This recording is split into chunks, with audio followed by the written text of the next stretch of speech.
Good morning, this is सीख the light classes and I am your teacher Kailash Chandra. आज हम 12th class Indian history के 4th chapter विचारक, विश्वास और इमारतों में हम चर्चा करेंगे सांची के स्तूप। कि सांची में जो स्तूप है वो किस तरह से बनाए गए, किस तरह से वो उनका संरचना है और उनका क्या महत्व था, तो हम इन पर चर्चा करते हैं। तो सबसे पहले है कि स्तूप क्या है, इसका अर्थ क्या है। तो ये है कि ऊंचाई पर एक अर्ध गोलाकार टीला, इसमें बुद्ध के जीवन से संबंधित कुछ अवशेष गाड़ दिए गए थे। तो ये कुछ अवशेष हैं, बुद्ध के जीवन से संबंधित कुछ अवशेष।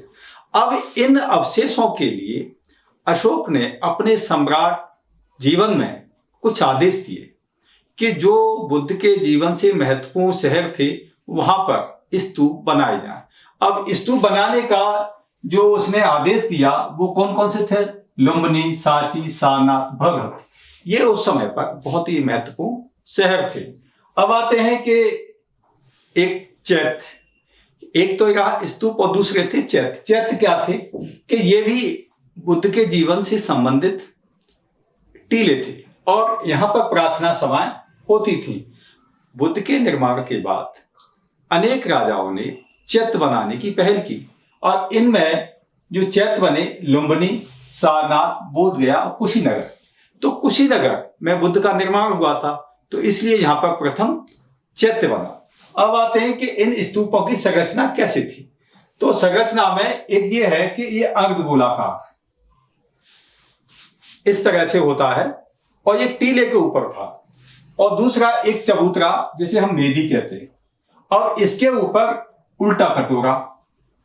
जैसे मैंने अभी बताया कि एक टीला है, उसके ऊपर आधा कटोरा की आकृति का थुआ अंड जो ऊपर होता था, और इसके चारों ओर एक वेदिका थी, दीवार। वेदिका मीन्स दीवार थी, और एक प्रदक्षिणा थी कि जिसे लोग परिक्रमा लगाते थे, चारों ओर घूमते थे। तो इस प्रकार इसकी संरचना होती थी। अब आते कि ये कैसे बनाए गए, यहां धन कहां से आया इन बनाने के लिए। तो ये देखते हैं कि स्तूप बनाने के लिए, चैत्य बनाने के लिए आम जनता ने बड़े स्तर पर धन दिया। तो ये दान था, ये दान से। अब दान किस किस ने दिया, अब हम ये देखते हैं। तो दान राजा ने भी दिया, दान शिल्पकारों ने भी दिया, और दान व्यापारियों ने भी दिया। तो इसके अलावा जो महिला पुरुष थे और जो भिक्खु भिक्खुनी, सबसे ज्यादा इंपॉर्टेंट आता है, वो भिक्खु और भिक्खुनियों ने भी इनमें दान दिया कि उनके पास भी जो धन होता था वो इसमें स्तूप या चैत्य बनाने के लिए देते थे। और इनके अलावा हम देखते हैं कि सांची के तोरण द्वार का एक हिस्सा जो दंत शिल्पकार थे, तो ये है एक हिस्सा, ये शिल्पकारों ने दान दे करके बनाया, और इसलिए यह सांची का भव्य स्तूप अशोक के समय में बनकर तैयार हो गया। और इस जगह से अशोक का विशेष जुड़ाव भी रहा। तो बोर्ड एग्जाम में एक क्वेश्चन बनता है कि स्तूप किसे कहते हैं। तो स्तूप अर्धगोलाकार मिट्टी का एक पवित्र टीला होता है, आप ये लिख सकते हैं, जिसमें बुद्ध के जीवन से संबंधित कुछ अवशेष गाड़ दिए जाते हैं। यह जो स्तूप है, इनका जो ऑर्डर है वो अशोक ने दिया था, जो महत्वपूर्ण शहरों में बनाए गए थे। इनमें आप लिख सकते हैं लुम्बिनी, सांची, सारनाथ, भगवत इत्यादि, ये उस समय के महत्वपूर्ण शहर थे। और इसी प्रकार एक क्वेश्चन पूछा जाता है कि चैत्य क्या है। तो यहाँ पर भी लिख सकते हैं कि इसमें बुद्ध के जीवन से संबंधित कुछ अवशेष जुड़े होते थे यहाँ पर, और यहाँ पर अंतिम शरीर का भी दाह संस्कार किया जाता था, और यहाँ प्रार्थना सभाएं भी होती थी। अब आता है कि इनका संरचना कैसी थी। तो संरचना में ये एक तो अर्धगोलाकार होता था, ये आप लिख सकते हैं उल्टे कटोरे जैसा, इसको थुआ बोलते थे।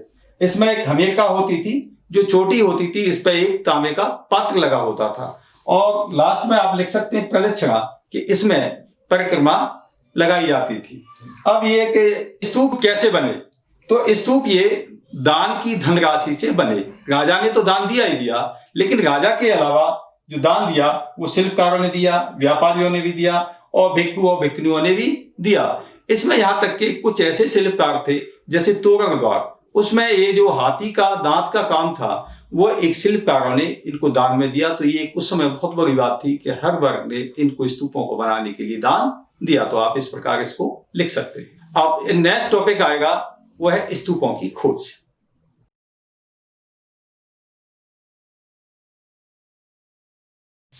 स्तूपों की खोज के सांची के स्तूप और अमरावती के स्तूप, इनकी खोजों का हम विस्तार से तुलनात्मक अध्ययन करेंगे कि दोनों की खोजने के बाद अमरावती का स्तूप नष्ट हो गए और जबकि सांची के स्तूप सुरक्षित रहे। तो सबसे पहले हम देखेंगे कि सांची का स्तूप सुरक्षित और अमरावती का नष्ट हो गए।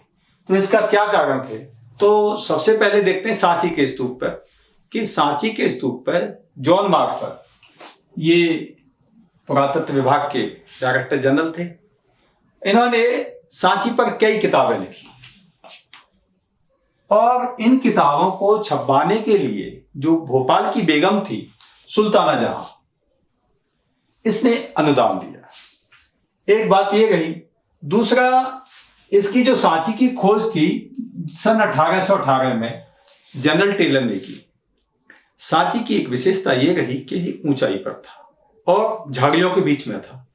इस स्तूप पर किसी ठेकेदार की नजर नहीं गई। अगर ठेकेदार की नजर गई होती तो ये स्तूप नष्ट हो जाता।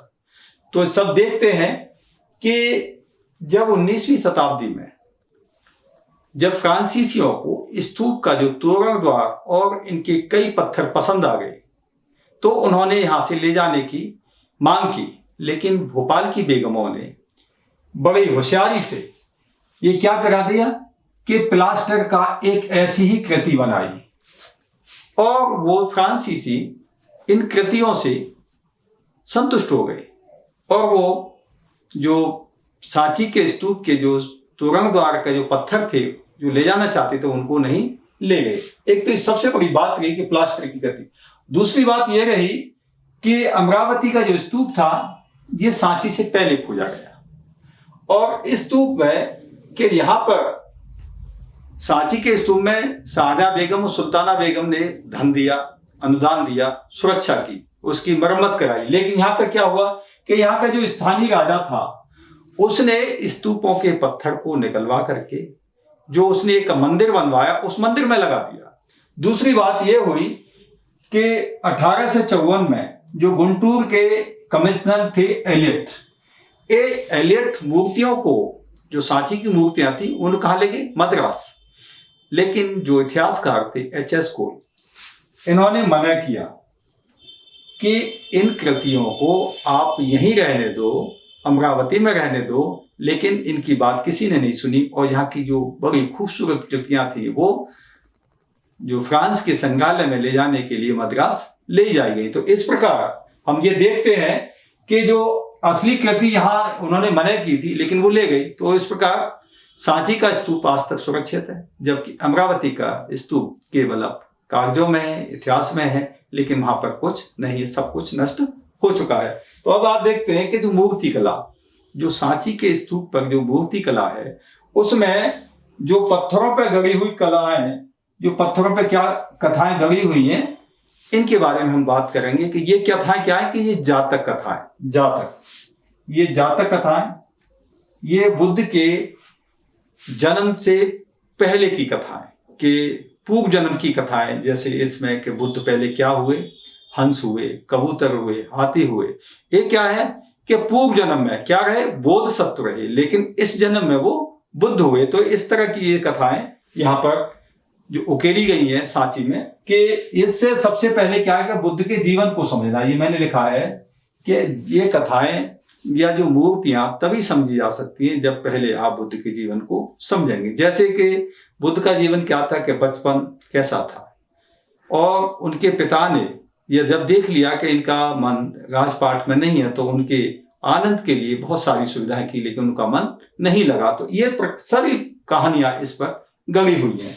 अब आते हैं कि जो सर्प की लोक परंपरा कथा है कि इनमें क्या है कि मृत्यु और पुनर्जीवन, पुनर्जन्म, के जो सर्प है वो मृत्यु और पुनर्जन्म का प्रतीक है। ये बुद्ध के जो पूर्व जन्म की कथाओं में ऐसा देखने को मिलता है। अब इसके बाद देखते हैं हाथी, कि हाथी को क्या है, कि हाथी ज्ञान का प्रतीक है। कि बुद्ध के जो माँ थी, उन्होंने एक सपना देखा था बुद्ध के जन्म से पहले कि एक सफेद हाथी उनके गर्भ में आकर समा गया है। तो हाथी को वैसे भी बौद्ध धर्म में बहुत ज्यादा मान्यता दी गई है। अब इसके बाद आते बुद्ध की माँ। बुद्ध की माँ को क्या है कि इनकी माँ थी महामाया, लेकिन सांची के स्तूप में यहां पर इनको लोकप्रिय देवी कौन सी थी, गजलक्ष्मी। गजलक्ष्मी के रूप में इनको यहाँ पे दर्शाया गया। तो इस प्रकार हम देखते हैं कि बोर्ड की परीक्षाओं में ये तुलनात्मक क्वेश्चन आ जाता है 4 नंबर का, कि अमरावती का स्तूप क्यों नष्ट हो गया और सांची का स्तूप आज तक क्यों सुरक्षित है। तो आप इसमें लिख सकते हैं कि इस स्तूप को बचाने के लिए सुल्ताना जहां बेगम और शाहजहां बेगम का बहुत बड़ा महत्वपूर्ण योगदान है। उन्होंने इस स्तूप को बचाने के लिए बहुत सारा धन दिया, आप इसमें लिख सकते हैं। और जो फ्रांसीसी थे जो इस स्तूप की मूर्तियों को ले जाना चाहते थे, तो उनको प्लास्टर की कृति देकर संतुष्ट किया, आप इसमें लिख सकते हैं। जबकि अमरावती के स्तूप में ऐसा नहीं हुआ और यहाँ की मूर्तियां जो फ्रांसीसी थे वो मद्रास ले गए। अब आते हैं कि आप एक क्वेश्चन ये बनता है इसमें कि सांची के पत्थरों पर जो गड़ी गई कलाएं हैं वो किस तरह की हैं। तो आप इसमें ज्यादातर क्या है, जातक कथा है, तो जातक कथाओं के बारे में लिख सकते हैं, लोक परंपराओं के बारे में लिख सकते हैं, और हाथी और जो बुद्ध की माँ के जीवन के बारे में है उसके बारे में आप लिख सकते हैं। तो इस प्रकार हमारा नेक्स्ट टॉपिक है उपासना के प्रतीक।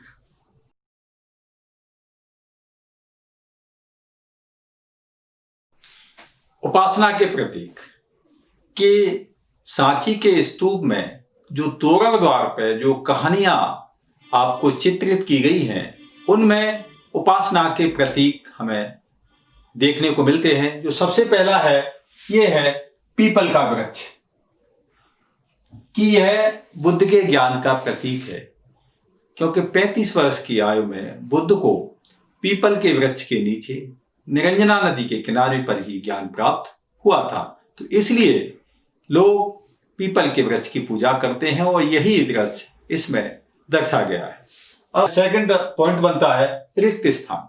रिक्त स्थान का मीनिंग क्या है कि यह बुद्ध के ध्यान का प्रतीक है, वहां कुछ नहीं है, शांति है, तो लोग शांति के वास के लिए इसको रिक्त स्थान को प्रयोग करते हैं। तो ये ध्यान का प्रतीक है। अब आते हैं धर्मचक्र प्रवर्तन। ये क्या है कि बुद्ध ने ज्ञान प्राप्ति के बाद सारनाथ में अपने 5 भिक्षुओं को पहला उपदेश दिया था कि बुद्ध ने जो सिद्धांत दिए वो 5 भिक्षुओं को दिए, इसीलिए इसको धर्मचक्र प्रवर्तन कहा जाता है। और 4th पॉइंट है इसका स्तूप, कि बुद्ध के परिनिर्वाण।